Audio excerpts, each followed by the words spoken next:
We're the pilots, we all love coffee, don't we? But is it the taste, or just because it keeps us awake? Or does it really? Welcome to Kiwi's Wings, the YouTube channel.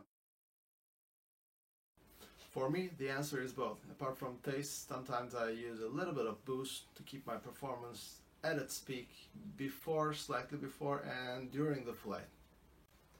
If you ask my opinion, coffee and the caffeine contained by it is a secret weapon when it comes to flying, to be only used when it's absolutely necessary.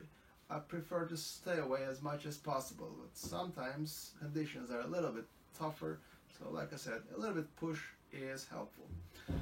But everything comes with a cost, right? According to some articles and scientific facts, the caffeine intake we should take in a single day should not exceed more than 300 milligrams.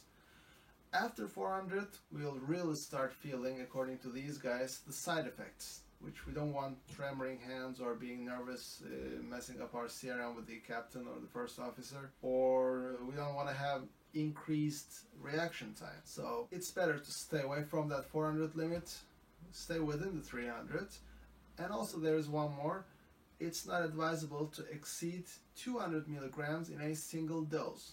So a typical normal cup of coffee, which fits into the aircraft holder, if it is a ground coffee, depending on the type, contains around 85 to 110 milligrams, according to what it says here. So instead of having 2 shots in a row, 2 cups in a row, which will exceed that 200 limit and give us some hard time instead of having the benefits, I prefer to stay on 1 cup and 2 maximum in the entire flight. So according to what I humbly dug on internet, and especially the article I just mentioned, 2 or 3 coffees per day, although not back to back and not done every single day, which can cause caffeine intolerance, would help in our tired times when we need some stimulant. It can keep us awake and mentally aware.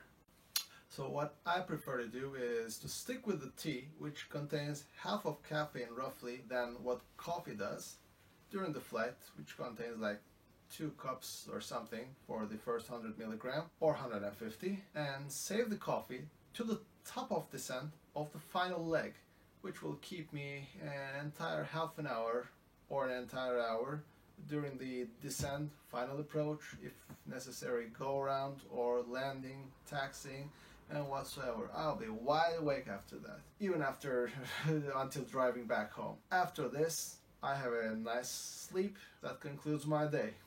That's my humble method. So that's it for this week. Thank you for watching. See you next time. Bye bye.